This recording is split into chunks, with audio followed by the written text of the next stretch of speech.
How did a piece of art make you realize your entire life was a lie? I had just moved to this small town even though my parents had fought tooth and nail to talk me out of it for some reason. But I liked it here. One of my favorite parts was this beautiful mural I passed every day on the way to work. It showed 3 young adults smiling together, 2 women and a man. The painting was so vivid and detailed it almost looked like a photograph. One morning I walked past and stopped dead in my tracks because the entire mural had been repainted.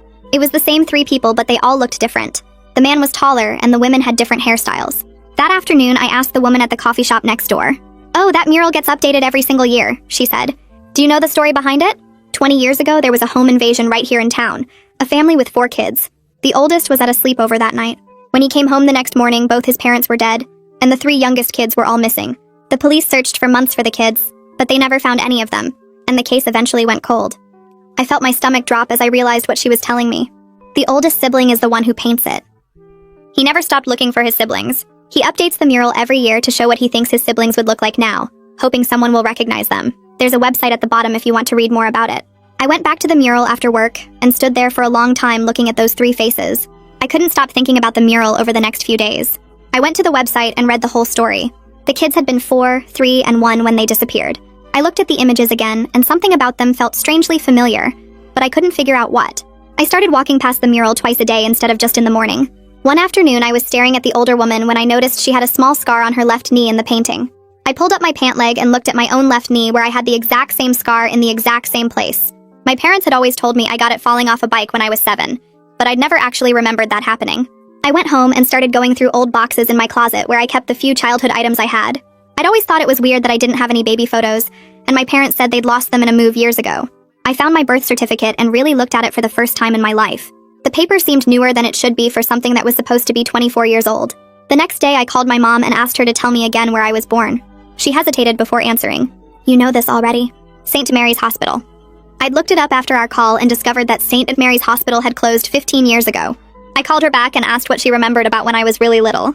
She got defensive immediately and wanted to know why I was asking all these questions. I told her I just wanted to know more about my childhood, and she said, "I told you not to go to that town, damn it," and hung up abruptly. I started having nightmares, these fragmented memories from when I was really young of a yellow house and a woman singing and a boy's laugh. None of it connected to any stories my parents had ever told me about my childhood.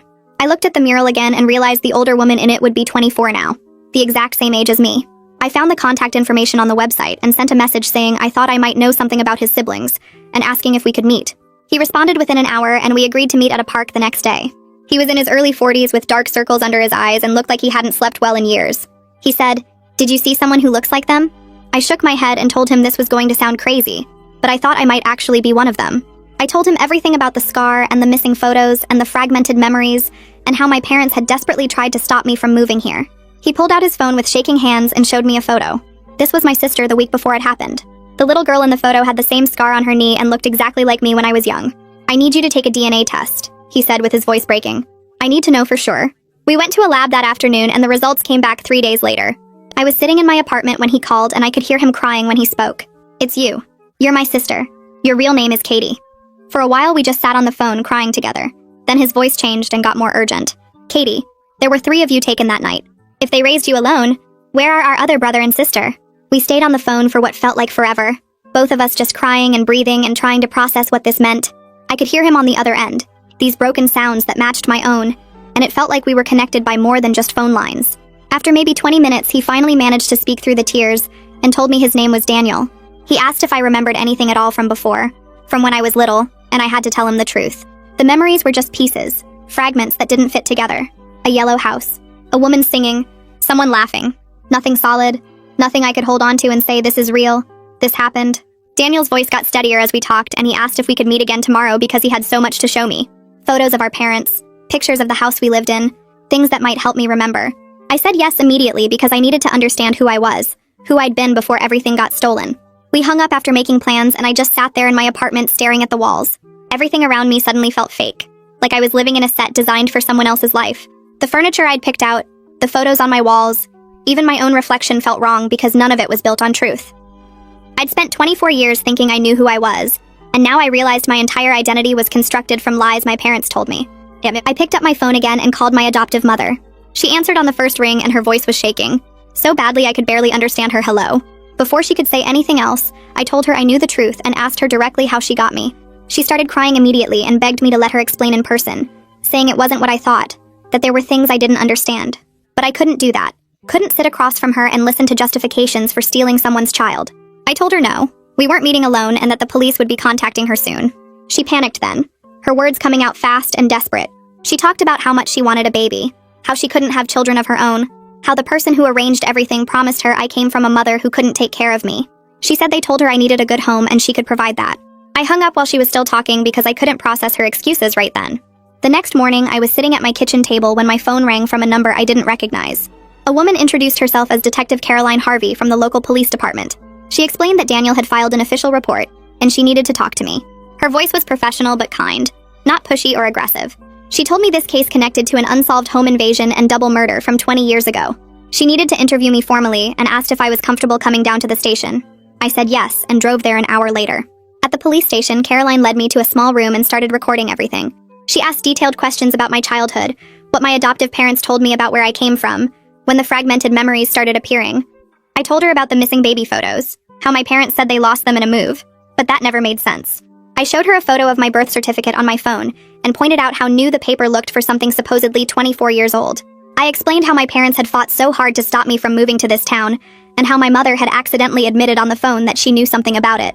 Caroline listened carefully and took notes while I talked. When I finished, she leaned back and explained that the FBI would probably get involved, because this appeared connected to an interstate adoption fraud network they'd been tracking for years. She warned me the process would be long and hard, that there would be investigations and interviews and probably court cases. But she also said finding me alive after 20 years was a huge break in a cold case that had gone nowhere. I asked about my other siblings, and she looked at me gently and said they were still looking, but finding me gave them new hope that the others might be alive too. That afternoon, I met Daniel at a quiet park on the edge of town. He was waiting on a bench with a thick folder sitting next to him, and his hands were shaking when he saw me walking up. He opened the folder carefully and pulled out old photographs. Pictures of our parents, both of them young and smiling in ways that made my chest hurt. Photos of a yellow house with a big front porch and flowers in the yard. The second I saw that house, something clicked in my brain like a door opening. I suddenly remembered running through those rooms, remembered the feel of wooden floors under my feet and sunlight coming through windows. Daniel watched my face and seemed to understand what was happening. He showed me more photos. Me as a baby with dark hair and chubby cheeks. Me as a toddler standing next to a little girl who had to be Aurelia. A tiny baby that was Matthias. I stared at Aurelia's face in the pictures and felt this weird recognition, like looking at a version of myself I'd never known existed. Daniel's voice was quiet when he told me that Aurelia and I did everything together, that we were best friends even though we were only a year apart. I could see the pain in his eyes when he talked about losing us, about coming home that morning and having his entire family just gone. He took a breath and started explaining what happened that night as much as he knew from police reports. He was 15 and sleeping over at a friend's house. Someone broke into our house while everyone was sleeping. They killed our parents and took the 3 of us kids. By the time Daniel came home the next morning, the house was a crime scene and his whole family was gone except for the bodies of our mom and dad. I asked him why someone would take 3 small children like that, and Daniel rubbed his face with both hands before answering. The police thought at first it might be for ransom money because our parents had some savings and owned the house outright, but no one ever called with demands or asked for anything. After months with no contact, the investigators started thinking maybe the person who broke in wanted kids to raise themselves, or more likely sold you to people who wanted children and would pay for them. The fact that I grew up with people who got me through clearly illegal channels suggested someone was buying and selling stolen kids. We stayed at that park for hours while Daniel pulled out more photos and told me everything he could remember. He said I was obsessed with music as a baby and our mom sang to me all the time, which finally explained that fragmented memory of a woman's voice singing that had been haunting my dreams. He showed me videos on his phone of himself painting the mural each year, his hands steady as he updated our faces to show how we might look as we got older. When he started crying while talking about how he never stopped believing he would find us someday, I reached over and held his hand because I didn't know what else to do.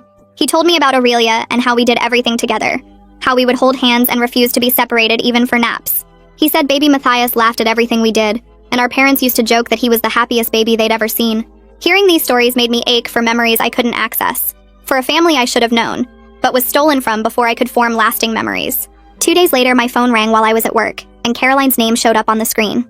She told me the FBI was officially taking over the investigation because my case connected to a much bigger network they'd been tracking across state lines. An agent named Julien Mercier wanted to interview me as soon as possible. Then she paused before adding that my adoptive parents had been told not to leave the state and were being investigated for their role in obtaining me illegally. I felt this weird mix of feelings hearing that, like part of me was glad they were being held responsible, but another part felt sad about people who raised me for 20 years facing serious consequences. Caroline gave me the address for the FBI field office and said Julien would see me the next morning at 9. The FBI office was in a bland government building downtown with tight security at the entrance. Julian Mercier met me in a small conference room, and he had this intense, focused energy that made me sit up straighter in my chair. He was probably in his late 30s with short dark hair and sharp eyes that seemed to notice everything. He explained they'd been tracking an adoption fraud network operating across multiple states for over 10 years.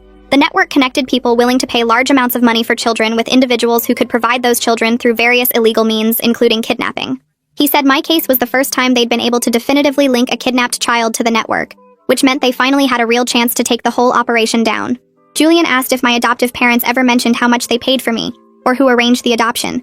I told him I always believed I was adopted legally through an agency, that they had papers and everything seemed normal. But now looking back, I realized they never gave me specific details about which agency, or how the process worked. Whenever I asked questions as a kid, they got vague and changed the subject. Julian nodded like he expected that answer and said financial records would help them trace the network connections and potentially locate others involved in the operation.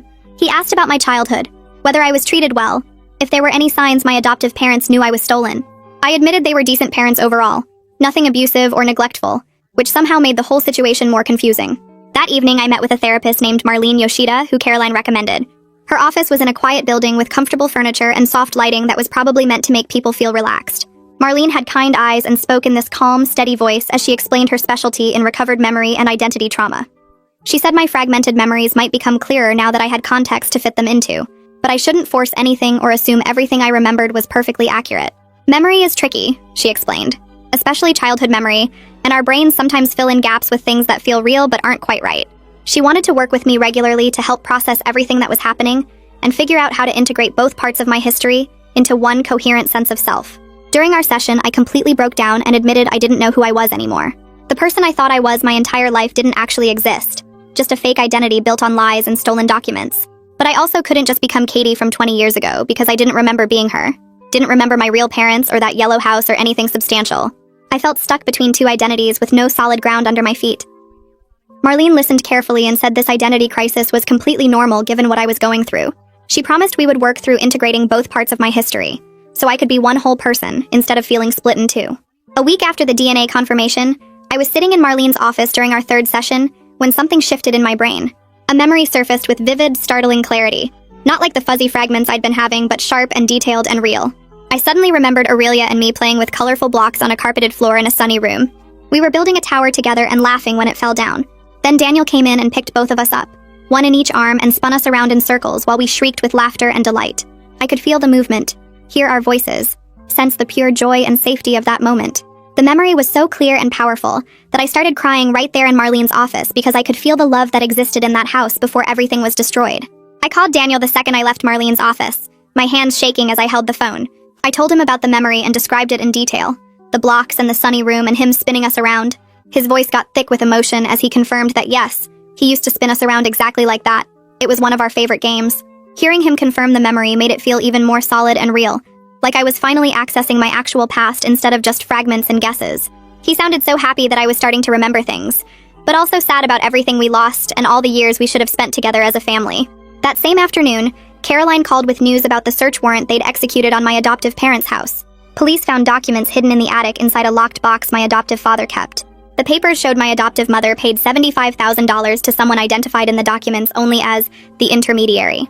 The payment was made in cash installments over several months before I arrived at their house.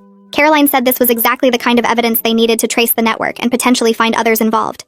She asked if I was okay, and I told her honestly that I didn't know, that everything felt overwhelming and surreal. She said that was understandable and reminded me I had Daniel and Marlene for support, that I didn't have to process this alone. 2 days after that conversation with Caroline, a lawyer called my apartment and said my adoptive father wanted to meet with me. The lawyer spent 10 minutes explaining that my adoptive father wanted to cooperate fully with investigators and believed he had information that could help find Aurelia and Matthias. I sat on my couch listening to this stranger talk about the man who raised me and felt nothing but suspicion about what he really wanted.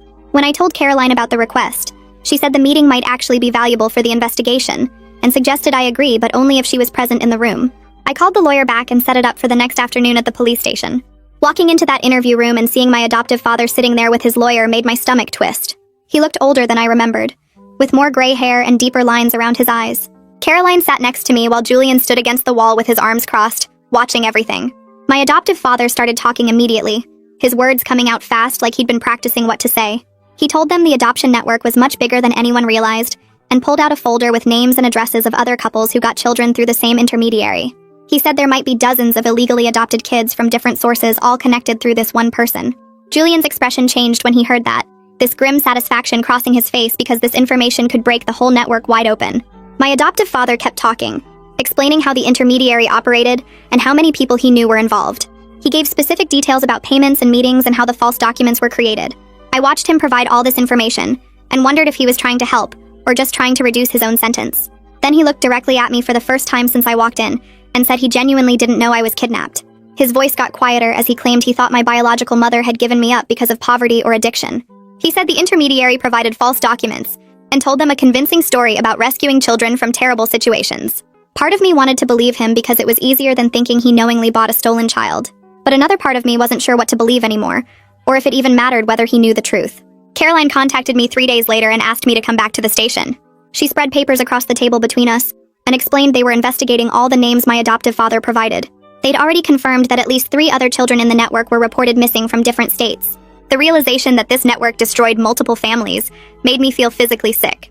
I asked if any of those children might be Aurelia or Matthias, and Caroline said they were checking every possibility, but it would take time to track down all the leads. She looked tired, and I realized she was working around the clock on this case. That same week, Daniel called and invited me to have dinner at his house with his wife Meg. My hands shook as I agreed because these were people who were technically my family, but felt like complete strangers. I drove to their house in a quiet neighborhood and stood on the front porch for a full minute before I could make myself knock. Meg opened the door and immediately pulled me into a hug that felt warm and genuine. She led me inside, and the house was filled with photos on every wall. Meg showed me pictures of Daniel over the years and told me stories about how the search for us consumed so much of their life together. She pointed to a whole wall dedicated to the investigation with newspaper clippings and maps and photos of the mural from different years. During dinner, Daniel started sharing memories of our childhood that I desperately wanted to remember but couldn't. He told me about how Aurelia and I were inseparable, how we had our own secret language that nobody else understood. He said baby Matthias would laugh at everything we did, this huge belly laugh that would make everyone in the room start laughing too. He described how our parents were planning a big vacation to the beach right before everything was destroyed, how excited we all were about building sandcastles. Hearing these stories made the loss feel more real and devastating, because I could picture these moments but couldn't actually remember living them. I started crying at the dinner table and Meg reached over to squeeze my hand. Later that evening, Meg mentioned something that hit me hard. She said they never had children of their own, partly because Daniel felt he couldn't move forward with his own family while his siblings were still missing. She explained how every birthday and holiday was spent updating the mural or following new leads instead of building their own life. The weight of that sacrifice crushed me as I realized how much Daniel gave up to keep searching for us. I looked at him across the table and told him I was sorry for all the years he lost.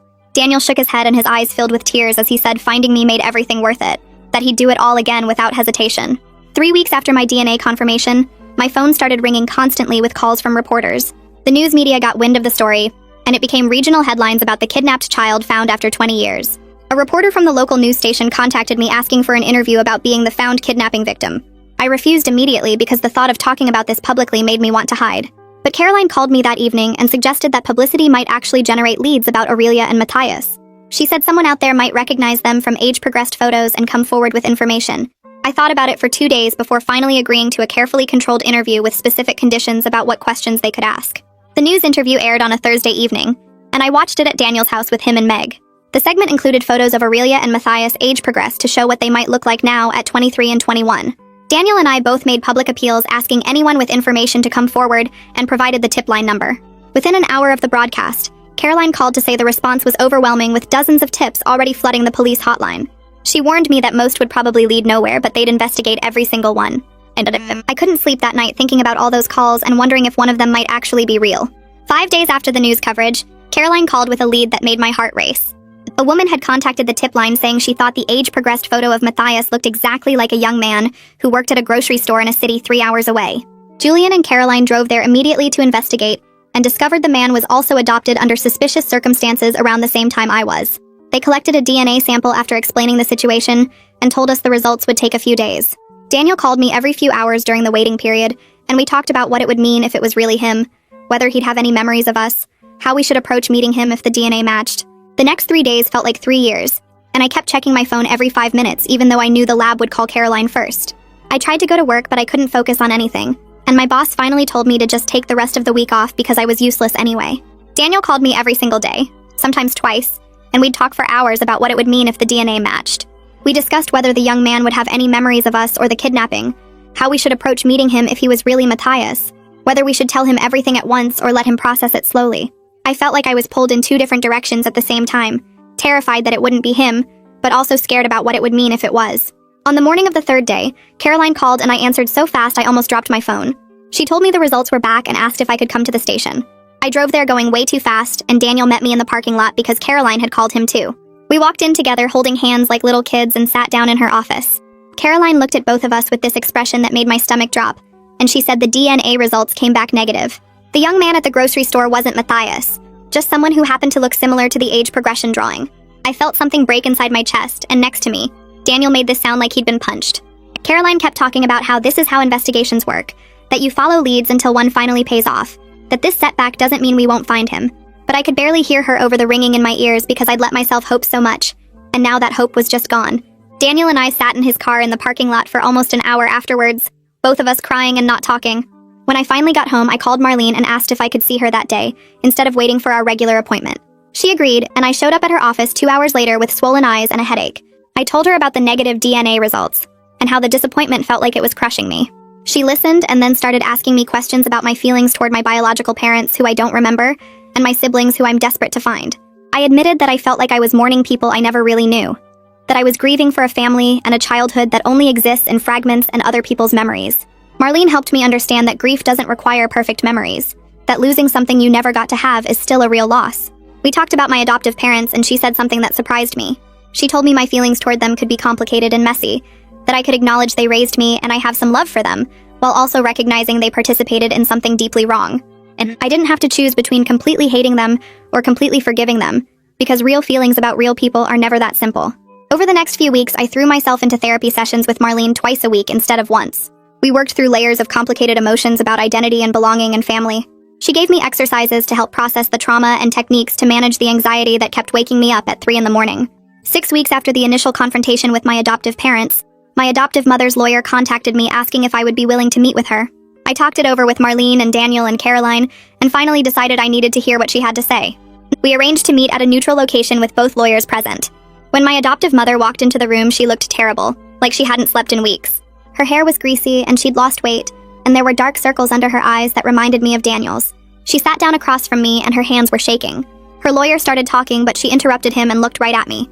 She said she was desperate for a child after years of infertility and multiple failed adoptions, that the adoption agencies kept rejecting her and her husband for reasons she never fully understood. She told me about how the intermediary approached them at a support group for couples struggling with infertility, how this woman promised she could help them. My adoptive mother's voice broke when she admitted she had suspicions that something wasn't right about how quickly everything happened and how much cash was required. But she said she wanted a baby so badly that she convinced herself not to ask too many questions, that she told herself the intermediary was just helping a birth mother who needed money. She looked at me with tears running down her face and said that loving me and raising me was real, even if how she got me was wrong, that she was sorry for the damage this caused to everyone.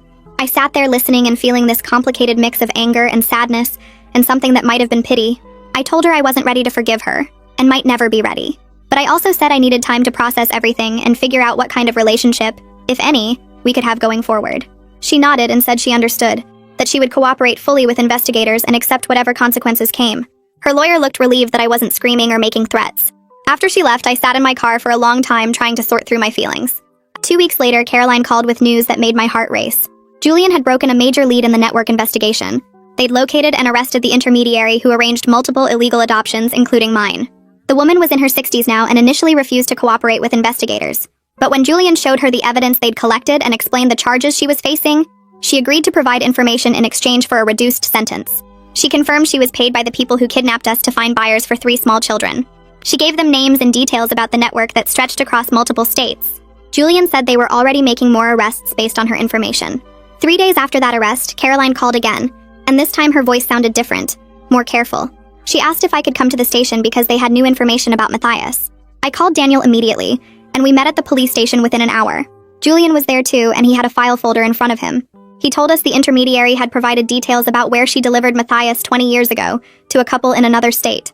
Investigators tracked down that couple and discovered that Matthias was removed from their care by Child Protective Services years ago due to abuse. He'd entered the foster system as a young child, and the trail went cold because he moved through multiple placements over the years. They were still trying to locate his current whereabouts, but it was complicated because he'd been in the system under different names. I felt like the floor had dropped out from under me. The idea of Matthias being abused while I was living in a relatively safe home made me feel sick. Daniel put his head in his hands, and I could see his shoulders shaking. Julian kept talking about how they were searching foster care databases and following leads, but I could barely process what he was saying.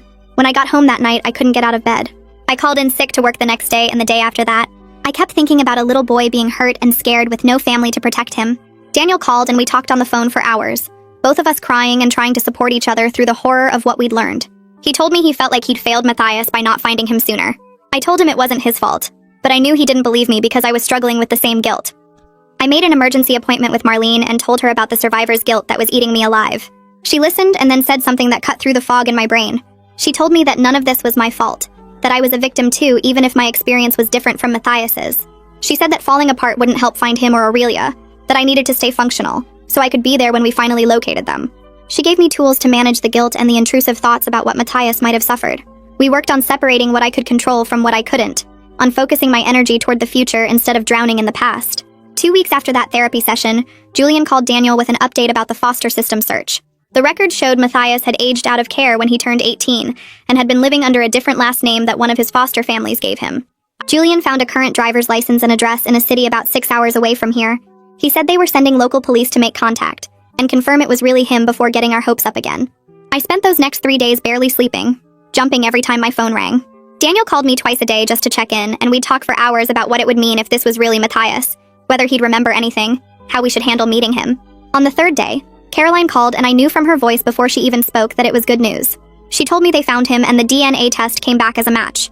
Matthias was alive, working construction, and had no idea he was a missing person, or that his parents were murdered. When the police showed up and told him about the kidnapping and showed him photos of our dead parents, he apparently fell apart completely. Caroline said he was in shock and they had a counselor with him, but he wanted to meet us as soon as possible. I called Daniel right away and we decided to drive there together the next morning. Neither of us could sleep that night and Daniel picked me up at 5 in the morning even though we didn't need to leave until 7. We stopped for coffee 3 times during the drive because we were both too nervous to sit still. When we finally pulled up to the police station where Matthias was waiting, I felt like I might throw up. We walked inside and Caroline met us in the lobby, then led us back to a private room. Matthias was sitting at a table and when he looked up at us, I stopped breathing for a second because he looked exactly like our father in the old photos Daniel had shown me. He had the same jawline and the same dark eyes and the same way of holding his shoulders. He stood up slowly and stared at us like he wasn't sure we were real. His first words were asking if we were really his family, if this was actually happening. Daniel walked over and put his hands on Matthias's shoulders and said yes. We were his brother and sister and we'd been looking for him for 20 years. Matthias started crying and Daniel pulled him into a hug while I stood there trying not to fall apart. After a few minutes, we all sat down and Caroline gave us some privacy. Matthias kept looking back and forth between Daniel and me like he was trying to memorize our faces. He told us he didn't remember anything about our original family or the kidnapping because he was only a year old when it happened. The people who bought him kept him for a few years, but they were bad to him, and child services took him away when he was 4.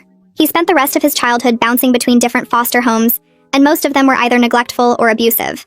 He said he grew up believing his real parents had abandoned him, because that's what everyone told him. Learning that he was actually stolen from a family who wanted him, and that our parents were murdered trying to protect us, was changing everything he thought he knew about himself. We sat there for hours while Daniel pulled out photos and told stories about our parents and our childhood. Matthias listened with this look on his face that was half wonder and half pain, touching the photos like he was trying to connect with people he'd never actually know. He kept asking questions about what our parents were like and what the house looked like and whether he had any baby pictures. I held his hand across the table and told him we were going to figure this out together, that he wasn't alone anymore, and we were his family now. By the time we left the police station, it was dark outside, and we'd been there for almost 6 hours. Matthias said he needed a few days to process everything, but he wanted to stay in touch and see us again soon. Daniel gave him his phone number and address and told him he could call anytime, day or night.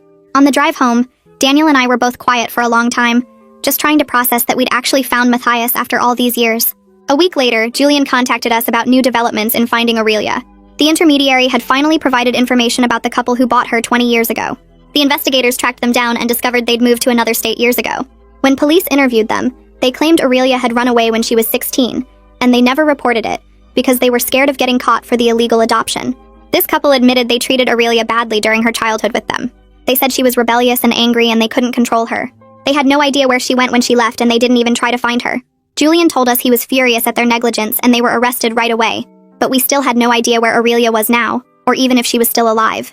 The news about Aurelia running away at 16 terrified me, because anything could have happened to her in the 7 years since then. Daniel decided to do another media interview about finding Matthias and the ongoing search for Aurelia. The news coverage generated dozens of new tips, and Daniel spent a whole weekend updating the mural to show that I'd been found, and Matthias had been found, with only Aurelia's image remaining as an age progression. Standing in front of that mural with Matthias beside me felt completely surreal. 2 weeks after we found Matthias, a woman called the tip line saying she thought she might know Aurelia. She described a coworker at a restaurant in a neighboring state who matched the age progression photo and had mentioned being adopted under strange circumstances. The woman said this coworker went by a different name and seemed to have serious trust issues with everyone around her. Caroline and Julian decided to investigate this lead really carefully because they didn't want to scare someone who might be Aurelia by just showing up and confronting her. They drove to the restaurant and made contact with the young woman during her shift. They explained the situation as gently as they could and asked if she'd be willing to provide a DNA sample.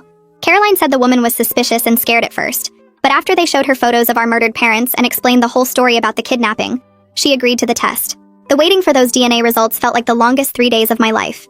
I couldn't sleep and barely ate anything because my brain kept spinning with the possibility that we'd actually found Aurelia after all these years. Daniel called me twice a day just to check in, and I could hear in his voice that he was going through the same thing. Matthias stayed at Daniel's house during the wait so they could be together when the news came. On the third day, my phone rang and Caroline's name appeared on the screen. My hands shook so bad I almost dropped the phone before I answered. She said the words I'd been desperate to hear. It was a match. Aurelia was alive and we'd found her. I actually screamed out loud with pure joy and started crying so hard I could barely breathe. I called Daniel right away, and he was already crying too because Caroline had called him first. He told me to come over immediately because he and Matthias needed to see me. When I got to Daniel's house, the three of us just held each other and cried for what felt like hours.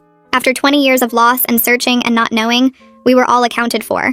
Our parents didn't die for nothing because their children survived. We'd been stolen and separated and raised by strangers, but we made it through and found each other again. The next challenge was actually meeting Aurelia because Caroline told us she was really hesitant about the whole thing. She'd spent years building walls around herself and not trusting anyone after the way her adoptive parents treated her. Caroline said it made sense that Aurelia would be scared and suspicious after everything she'd been through. Caroline arranged for a therapist who works with trauma survivors to meet with Aurelia first and help her process the news before we all showed up wanting to be her family. We had to wait several more days while Aurelia worked through her shock and decided if she even wanted contact with us. Those days were almost harder than waiting for the DNA results because we knew she was out there and alive, but she might not want anything to do with us. Daniel kept reminding me that we had to respect whatever Aurelia needed and not push her, but the waiting was killing all of us. Matthias admitted he was scared that Aurelia would reject us because he knew what it felt like to not trust anyone after years of bad treatment. When Aurelia finally agreed to meet, Caroline set it up at a neutral location with therapists present for support. We gathered in a private room at a community center and I felt so nervous I thought I might throw up. Daniel and Matthias were both quiet and tense beside me as we waited. Then the door opened and Aurelia walked in. She looked defensive and scared with her arms crossed over her chest and her eyes darting around the room like she was looking for an escape route. I stared at her face and saw myself in her features mixed with elements of our mother from the photos Daniel had shown me. She had the same nose as me and the same shape to her eyes. Daniel stood up slowly and took a careful step toward her. He said her name really gently, and something in her expression cracked open. Her eyes filled with tears even though she was clearly trying to hold them back. The therapist encouraged her to sit down, and Aurelia moved to a chair but kept herself positioned near the door. I wanted to run over and hug her, but I could tell that would freak her out, so I stayed in my seat. Aurelia started talking after a few minutes of awkward silence. She admitted she'd always felt like something was wrong with her adoption story. Her adoptive parents told her they got her from an agency, but they were always really vague about the details and got mad if she asked questions. She had these fragments of memories that didn't match anything they told her about her early childhood. Seeing us in person and hearing the full story about our murdered parents made pieces click into place for her. She said she was angry about everything that got stolen from us, and grieving for parents she couldn't even remember.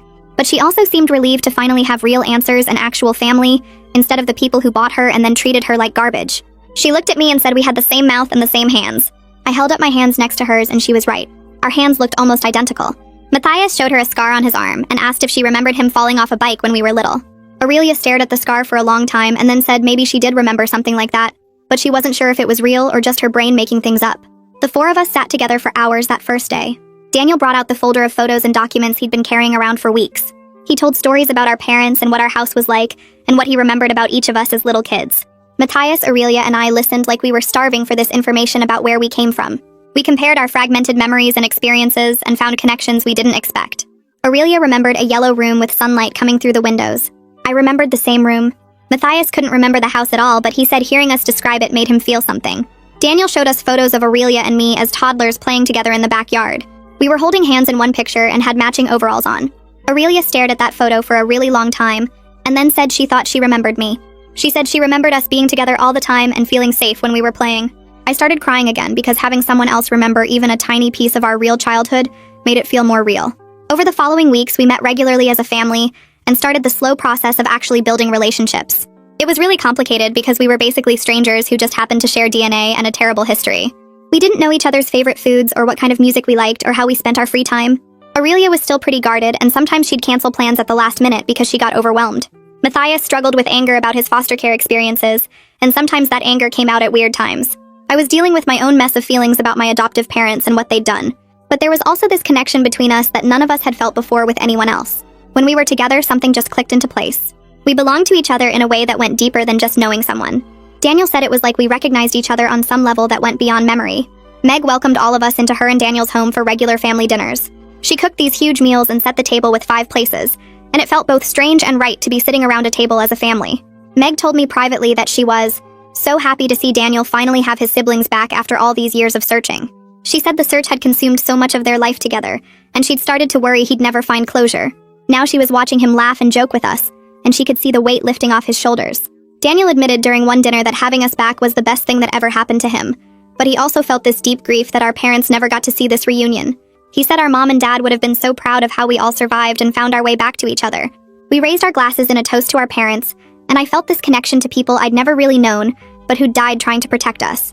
The legal proceedings against everyone involved in the kidnapping and adoption fraud network started moving forward. My adoptive parents both accepted plea deals to avoid trial. My adoptive mother got a shorter sentence because she cooperated with investigators and gave them information about the network. My adoptive father got more time because he'd been less helpful. I went to their sentencing hearing and watched them stand in front of the judge. My adoptive mother looked at me with tears running down her face, but I couldn't bring myself to feel much of anything for her right then. The intermediary who arranged all the illegal adoptions got hit with serious prison time for her role in trafficking multiple children over the years. The prosecutor read out a list of all the families she'd destroyed and all the children she'd helped steal. Hearing that list made me feel sick because our story was just one of so many. The couple who bought Aurelia and then let her run away at 16 got harsh sentences for child abuse and neglect on top of the adoption fraud charges. Aurelia came to their sentencing and I sat beside her holding her hand. She didn't cry or show much emotion, but I could feel her hand shaking in mine. When the judge announced their sentence, Aurelia squeezed my hand really tight. Matthias's abusive foster parents also got investigated and ended up facing charges for how they treated him and other kids in their care. Watching all these people finally be held accountable gave us some sense that justice was happening. It didn't give us back the 20 years we lost or undo all the trauma we went through, but it was something. At least they couldn't hurt any more kids. Joel Ferguson, the district attorney handling the case, asked to meet with all 4 of us after the main sentencing hearings finished. We gathered in his office and he told us something that made all the pain feel slightly more bearable. Our case had led to the rescue and identification of 8 other children who'd been trafficked through the same network over the years. Some of those kids got reunited with their biological families who'd been searching for them, just like Daniel searched for us. Others at least finally learned the truth about their origins and where they really came from.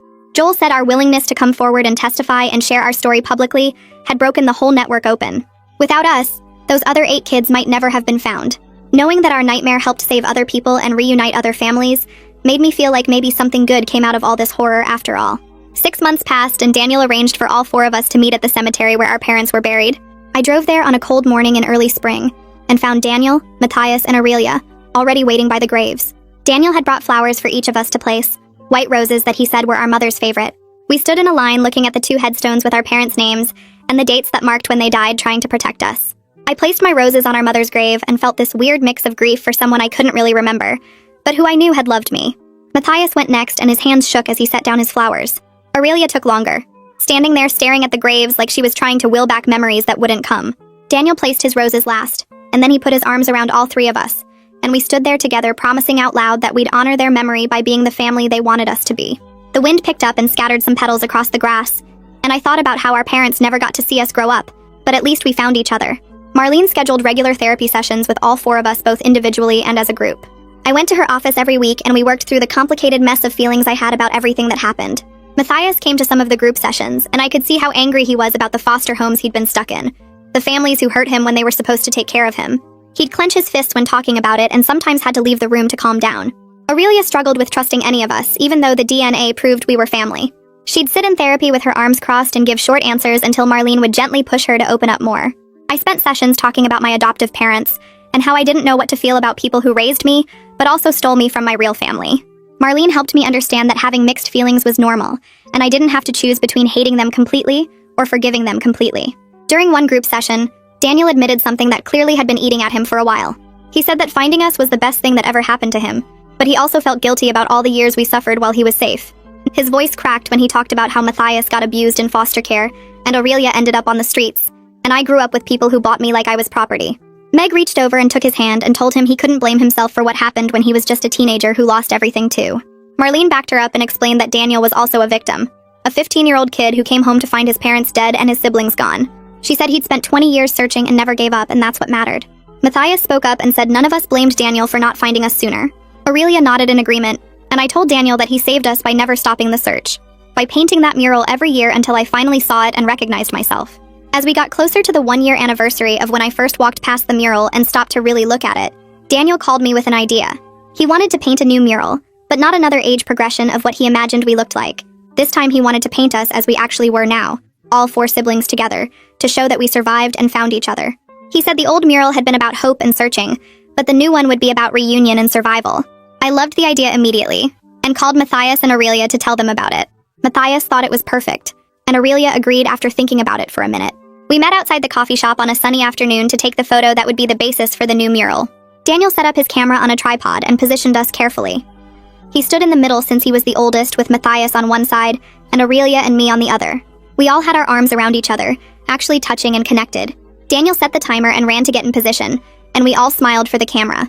Our smiles were complicated, full of grief and trauma and missing 20 years, but they were also genuine because we'd survived and we were together. Daniel took several photos to make sure he got one that worked, and then we all looked at them on his camera screen. Seeing the 4 of us standing there together made something shift in my chest. Daniel started painting the new mural the following week, and we all came by regularly to watch his progress. He worked for hours each day, carefully transferring the photo onto the wall and adding details that made us look real and alive. The coffee shop owner came out to watch sometimes, and I saw her crying one afternoon as she realized the search that had consumed 20 years was finally complete. Other people from town stopped to watch too, and some of them remembered when the original tragedy happened. The mural slowly transformed from a desperate hope into a celebration that we'd made it through. Daniel painted our faces with care, making sure to capture Matthias's smile and Aurelia's cautious expression, and the way my hand rested on Daniel's shoulder. The unveiling happened on the exact anniversary of the day I first walked past the mural and stopped dead in my tracks. A small crowd gathered, including Caroline and Julian, who'd worked so hard on the investigation, and Marlene, who'd helped us process everything, and Meg, who'd supported Daniel through 20 years of searching. Daniel stood in front of the covered mural with the 4 of us beside him, and gave a short speech about never giving up hope even when things seemed impossible. He talked about our parents and how they died trying to protect us, and how the best way to honor them was to be the family they wanted us to be. Then he pulled the covering off, and everyone saw the 4 of us painted there together, alive and real and found. People clapped and some cried, and the coffee shop owner hugged each of us. After the unveiling, we all went to Daniel and Meg's house for a private family dinner. Meg had cooked a huge meal, and we sat around their dining room table passing dishes and talking about the future. Daniel asked how we'd stay connected since we lived in different cities, and Matthias joked that we should have annual reunions where we all got together. Aurelia immediately agreed, and I could see her walls coming down more each time we spent time together. We talked about visiting each other and doing video calls and making sure we didn't lose each other again after spending 20 years apart. Meg suggested we start a group chat so we could stay in touch daily, and we all pulled out our phones right there to set it up. I met with Marlene alone a few days later to talk about my adoptive mother. She'd be getting out of prison in a few years, and I needed to figure out what kind of relationship I wanted with her, if any. Marlene helped me understand that I could acknowledge she raised me, and that I had some love for her while also maintaining boundaries about what she did. I didn't have to forgive her completely, or cut her off completely. I could have limited contact and protect myself while still recognizing she was part of my life for 20 years. It was complicated and messy, but Marlene said that was normal and okay. I decided I'd maintain some contact after her release, but I wasn't ready yet, and might not be for a long time. Aurelia called me excited one afternoon to say she'd enrolled in college classes with financial help from Daniel. She wanted to study social work, so she could help other kids who ended up in bad situations like she did.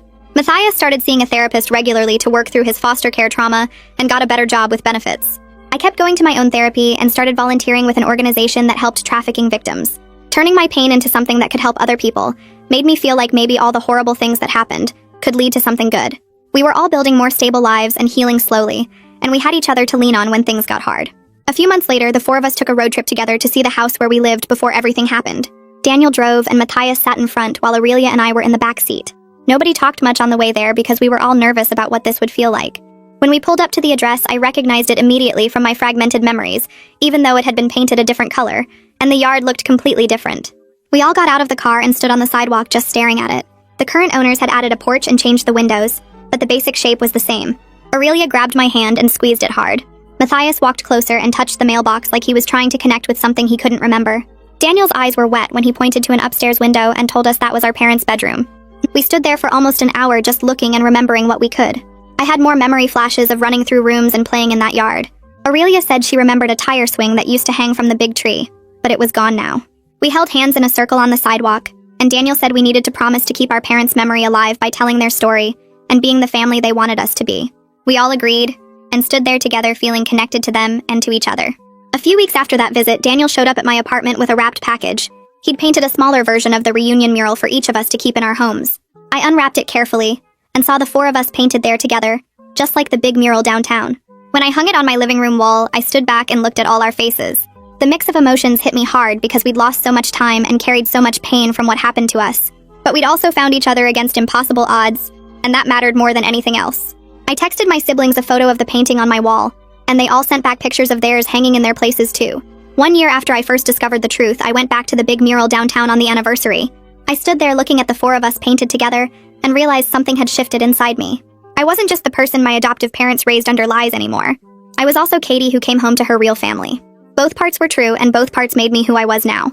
I was building a future with Daniel and Aurelia and Matthias, while also accepting that my past was complicated and messy. For the first time in my whole life, I felt like I actually knew who I was and where I belonged.